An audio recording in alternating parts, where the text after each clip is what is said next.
ओम शांति। आज 5 जुलाई 2025 बाप दादा के मधुर महावाक्य। बाबा कहते, मीठे बच्चे, बाप तुम्हें पढ़ा रहे हैं खूबसूरत देवी देवता बनाने। खूबसूरती का आधार है पवित्रता। प्रश्न है, रूहानी क्षमा पर जो परवाने फिदा होने वाले हैं उनकी निशानी क्या होगी?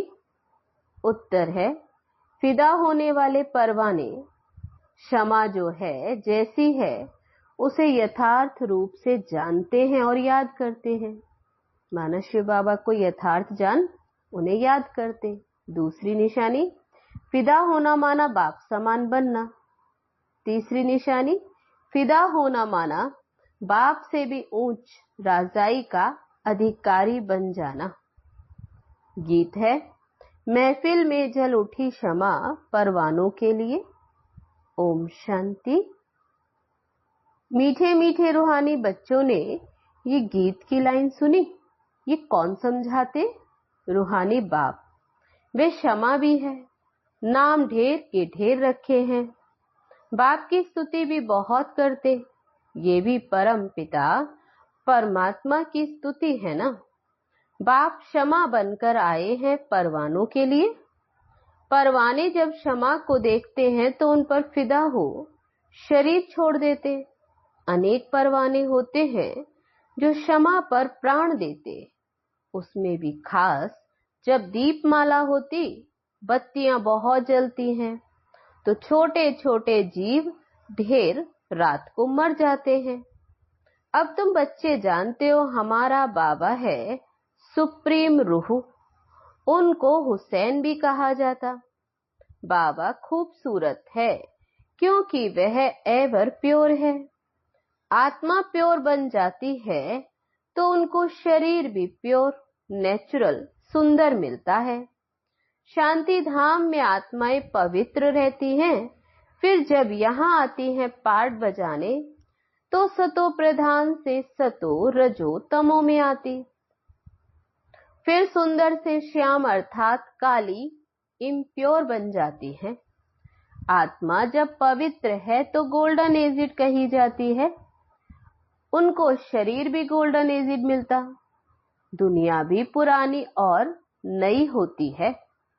वही हसीन परमपिता परमात्मा जिसको भक्ति मार्ग में बुलाते रहते हैं, हे शिव बाबा, वे निराकार परमपिता परमात्मा आया हुआ है आत्माओं को इम्प्योर से प्योर हसीन बनाने। ऐसे नहीं, आजकल तो बहुत खूबसूरत है, उनकी आत्मा पवित्र है। बाबा कहते ऐसे नहीं, जो खूबसूरत है उनकी आत्मा पवित्र नहीं। पर शरीर खूबसूरत है फिर भी आत्मा तो पतित है ना। विलायत में कितने खूबसूरत बनते हैं, जानते हो ये लक्ष्मी नारायण हैं सतयुगी खूबसूरत, और यहाँ है हेल के खूबसूरत। मनुष्य इन बातों को नहीं जानते, बच्चों को ही समझाया जाता है। ये है नर्क की खूबसूरती। हम अभी स्वर्ग के लिए नेचुरल सुंदर बन रहे हैं। 21 जन्म के लिए ऐसे सुंदर बनेंगे। यहाँ की खूबसूरती तो एक जन्म के लिए है। यहाँ बाबा आया हुआ है सारी दुनिया के मनुष्य मात्र तो क्या, दुनिया को भी खूबसूरत बनाते। सत्युग नई दुनिया में थे ही खूबसूरत देवी देवताएं। वे बनने के लिए अभी तुम यहाँ पढ़ते हो। बाप को क्षमा भी कहते, परंतु है परम आत्मा। जैसे तुमको आत्मा कहते हैं वैसे उनको परम आत्मा कहते। तुम बच्चे बाप की महिमा गाते हो, बाप फिर बच्चों की महिमा करते। तुमको ऐसा बनाते जो मेरे से भी तुम्हारा मर्तबा ऊंच है। मैं जो हूँ, जैसा हूँ, जैसे मैं पार्ट बजाता हूँ, ये और कोई भी नहीं जानते। अभी तुम बच्चे जानते हो कैसे हम आत्माएं पार्ट बजाने के लिए परम धाम से आती हैं। हम शूद्र कुल में थी, फिर अब ब्राह्मण कुल में आई हैं। ये भी तुम्हारा वर्ण है और कोई धर्म वालों के लिए ये वर्ण नहीं है। उन्हों के वर्ण नहीं होते, उनका तो एक ही वर्ण है, क्रिश्चियन ही चले आते जो जिस धर्म के, फिर बाबा कहते हैं उनके पीछे फिर वही धर्म के। हाँ, उनमें भी फिर सतो रजो तमो में आते, बाकी ये वर्ण तुम्हारे लिए हैं। सृष्टि भी सतो रजो तमो में आती। ये सृष्टि चक्र बेहद का बाप बैठ समझाते हैं। जो बाप ज्ञान का सागर है, पवित्रता का सागर है। खुद कहते मैं पुनर्जन्म नहीं लेता हूँ। भल शिव जयंती भी मनाते, परंतु मनुष्यों को ये पता नहीं है कि वह कब आते हैं। उनकी जीवन कहानी को भी नहीं जानते। बाबा कहते मैं जो हूँ, जैसा हूँ, मेरे में क्या पार्ट है, सृष्टि चक्र कैसे फिरता है, ये तुम बच्चों को मैं कल्प कल्प समझाता हूँ। तुम जानते हो हम सीढ़ी उतरते उतरते तमो प्रधान बने हैं। 84 जन्म भी तुम लेते हो। पिछाड़ी में जो आते उनको भी सतो रजो तमो में आना ही है। तुम तमो प्रधान बनते हो तो सारी दुनिया तमो प्रधान बन जाती है। फिर तुमको तमो प्रधान से सतो प्रधान जरूर बनना है। ये सृष्टि चक्र फिरता रहता। अभी है कलयुग, उसके बाद फिर सतयुग आएगा। कलयुग की आयु पूरी होती। बाप कहते मैंने साधारण तन में हूबहू कल्प पहले मौफिक प्रवेश किया है, फिर से तुम बच्चों को राजयोग सिखाने। योग तो आजकल बहुत है, बैरिस्ट्री योग, इंजीनियरिंग योग। बैरिस्ट्री पढ़ने के लिए बैरिस्टर के साथ बुद्धि का योग लगाना होता है। हम बैरिस्टर बन रहे हैं तो पढ़ाने वालों को याद करते। उनको तो अपना बाप अलग, गुरु भी होगा तो उनको भी याद करेंगे। तो भी बैरिस्टर के साथ बुद्धि का योग रहता। आत्मा ही पढ़ती है, आत्मा ही शरीर द्वारा जज, बैरिस्टर आदि बनती।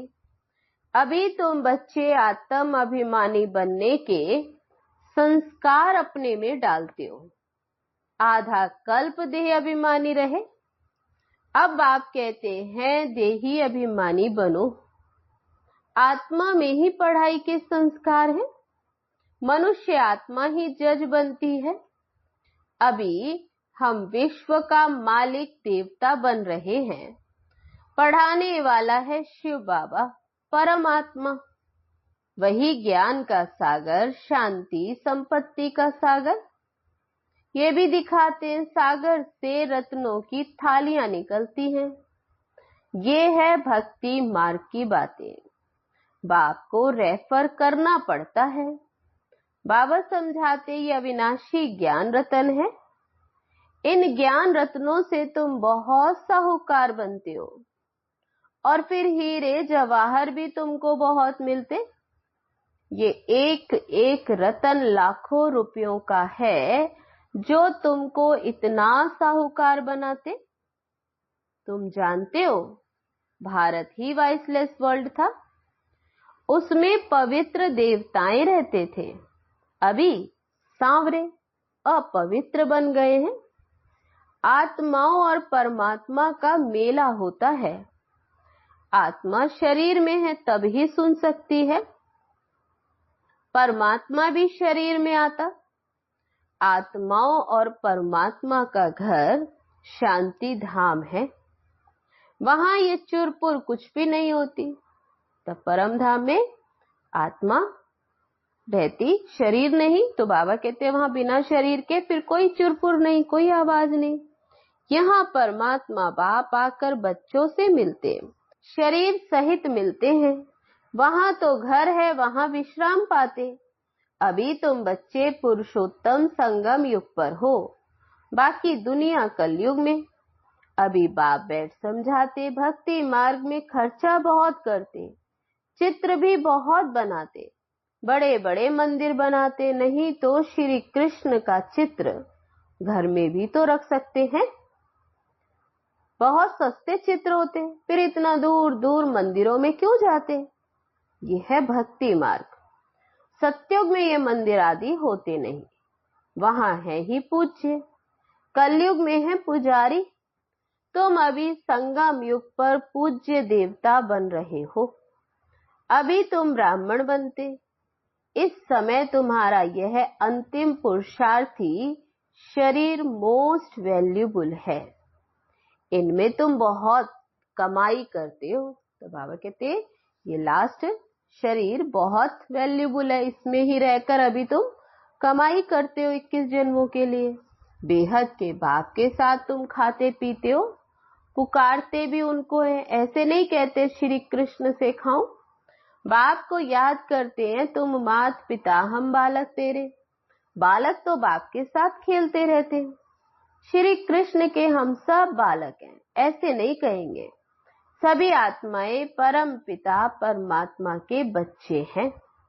आत्मा शरीर द्वारा कहती है कि आप आएंगे तो हम आपके साथ खेलेंगे, खाएंगे, सब कुछ करेंगे। तुम कहते ही हो बाप दादा, तो जैसे घर हो गया, बाप दादा और बच्चे। ये ब्रह्मा है बेहद का रचयिता। बाप इनमें प्रवेश कर इनको एडाप्ट करते, इनको कहते हैं तुम मेरे हो। ये है मुख वंशावली। जैसे स्त्री को भी एडाप्ट करते हैं ना, वह भी मुख वंशावली ठहरी। कहेंगे तुम मेरी हो, फिर उनसे कुख वंशावली बच्चे पैदा होते। ये रस्म कहां से चली? बाबा कहते मैंने इनको एडाप्ट किया, ब्रह्मा को, फिर इनके द्वारा तुमको एडाप्ट करता हूं, तुम मेरे बच्चे हो। परंतु यह मेल है, ब्रह्मा मेल है। तो बाबा कहते तुम सभी को संभालने के लिए फिर सरस्वती को भी एडाप्ट किया। उनको माता का टाइटल मिला, सरस्वती नदी। ये नदी माता हुई ना, बाप सागर है, ये भी सागर से निकली हुई है। ब्रह्मपुत्रा नदी और सागर, ये बहुत बड़ा मेला लगता है। ऐसा मेला और कहां लगता नहीं।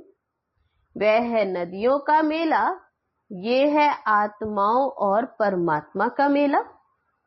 वह भी जब शरीर में आते तब मेला लगता। बाबा कहते मैं हुसैन हूं, मैं इनमें कल्प कल्प प्रवेश करता हूं, इस ब्रह्मा तन में प्रवेश करता हूं। ये भी ड्रामा में नूंद है। तुम्हारी बुद्धि में सारे सृष्टि का चक्र है। इनकी आयु 5000 वर्ष है। इस बेहद की फिल्म से फिर हद की फिल्म बनाते।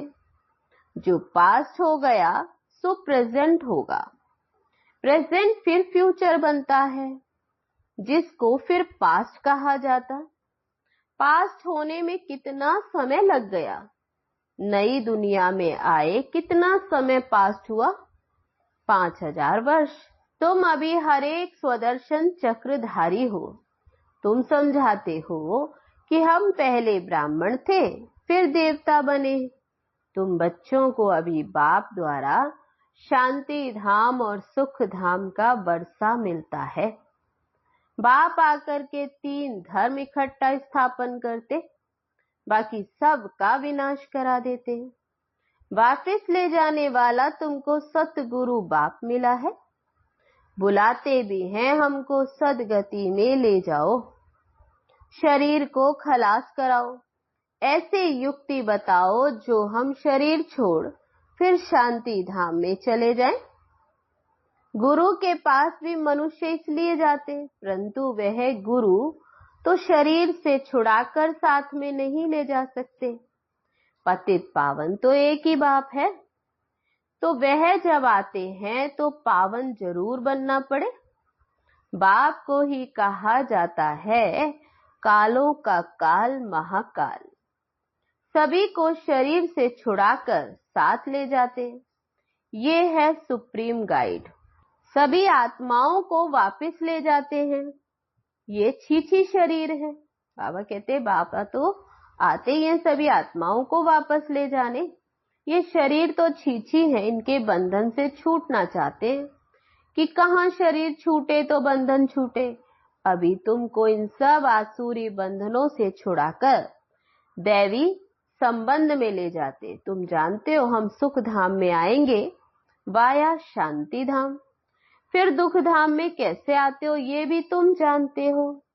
बाबा आते ही हैं श्याम से सुंदर बनाने। बाबा कहते मैं तुम्हारा ओबीडिएंट सच्चा फादर भी हूँ। फादर हमेशा ओबीडिएंट होता है, सेवा बहुत करते, खर्चा कर पढ़ा कर फिर सब धन दौलत बच्चों को देकर खुद जाए साधुओं का संग करते, अपने से भी बच्चों को ऊंच बनाते। ये बाप भी कहते मैं तुमको डबल मालिक बनाता हूँ। तुम विश्व का भी मालिक हो तो ब्रह्मांड का भी मालिक बनते। तुम्हारी पूजा भी डबल होती है, आत्माओं की भी पूजा होती है, देवता वर्ण में भी पूजा होती। बाबा कहते मेरी तो सिंगल सिर्फ शिवलिंग के रूप की पूजा होती। मैं राजा तो बनता नहीं हूँ, तुम्हारी कितनी सेवा करता हूँ। ऐसे बाप को फिर तुम भूलते क्यों हो। हे आत्मा, अपने को आत्मा समझ मुझे याद करो तो भी कर्म विनाश होंगे। तुम किसके पास आए हो? बाबा पूछते किसके पास आए हो? पहले बाप फिर दादा, अभी फादर, फिर ग्रेट ग्रेट ग्रैंडफादर, आदि देव एडम, क्योंकि बहुत बिरादरियां बनती है ना। शिव बाबा को कोई ग्रेट ग्रेट ग्रैंडफादर कहेंगे क्या? हर बात में तुमको बहुत ऊंच बनाते, ऐसा बाबा मिलता है, फिर उनको तुम भूलते क्यों हो? बाबा कहते इतना ऊंच बाप तुम्हें मिलते, फिर तुम भूलते क्यों हो? भूलेंगे तो फिर पावन कैसे बनेंगे? बाप पावन बनने की युक्ति बतलाते हैं, इस याद से ही खाद निकलेगी। बाप कहते हैं मीठे मीठे लाडले बच्चे, देह अभिमान छोड़ आत्म अभिमानी बनना है, पवित्र भी बनना है। काम महाशत्रु है, ये एक जन्म मेरे खातिर पवित्र बनो। लौकिक बाप भी कहते हैं ना कोई गंदा काम नहीं करो, मेरी दाढ़ी की लाज रखो। पारलौकिक बाप भी कहते हैं मैं पावन बनाने आया हूँ, अब काला मुंह मत करो नहीं तो इज्जत गवाएंगे। सभी ब्राह्मणों की और बाप की भी फिर इज्जत गवा देंगे। लिखते हैं बाबा हम गिर गए, काला मुंह कर लिया। बाबा कहते मैं तुमको हसीन बनाने आया हूँ, सुंदर बनाने, और तुम फिर काला मुंह करते। तुम्हें तो सदा हसीन बनने का पुरुषार्थ करना है। अच्छा, मीठे मीठे सिकील दे बच्चों प्रति माता पिता बाप दादा का याद प्यार और गुड मॉर्निंग। रूहानी बाप की रूहानी बच्चों को नमस्ते। हम रूहानी बच्चों की रूहानी बाप दादा को नमस्ते नमस्ते। ओम शांति। अब है धारणा के लिए मुख्य सार। पहली पॉइंट, ये अंतिम पुरुषार्थी शरीर बहुत वैल्यूबल है, इसमें बहुत कमाई करनी है। बेहद के बाप के साथ खाते पीते सर्व संबंधों की अनुभूति करनी है। दूसरी पॉइंट, कोई भी ऐसा कर्म नहीं करना जिससे ब्राह्मण परिवार की व बाप की इज्जत जाए। आत्म अभिमानी बन पूरा पवित्र बनना है। याद से पुरानी खाद निकालनी है। वरदान है आज का, सुनने के साथ साथ स्वरूप बन मन के मनोरंजन द्वारा सदा शक्तिशाली आत्मा भव। विस्तार है, रोज मन में स्व के प्रति या औरों के प्रति उमंग उत्साह का संकल्प लाओ। स्वयं भी उसी संकल्प का स्वरूप बनो और दूसरों की सेवा में भी लगाओ, तो अपनी जीवन भी सदा के लिए उत्साह वाली हो जाएगी और दूसरों को भी उत्साह दिलाने वाले बन जाएंगे। जैसे मनोरंजन प्रोग्राम होता, तो ऐसे मन के मनोरंजन का प्रोग्राम बनाओ। जो सुनते हो उसका स्वरूप बनो तो शक्तिशाली बन जाएंगे। स्लोगन है, दूसरों को बदलने के पहले स्वयं को बदल लो, यही समझदारी है। अव्यक्त इशारा है आज का। संकल्पों की शक्ति जमा कर श्रेष्ठ सेवा के निमित्त बनो। सबसे तीव्र गति की सेवा का साधन है शुभ और श्रेष्ठ संकल्पों की शक्ति। जैसे ब्रह्मा बाप श्रेष्ठ संकल्प की विधि द्वारा सेवा की वृद्धि में सदा सहयोगी है। विधि तीव्र है तो वृद्धि भी तीव्र है। ऐसे आप बच्चे भी श्रेष्ठ शुभ संकल्पों में संपन्न बनो। अच्छा, ओम शांति।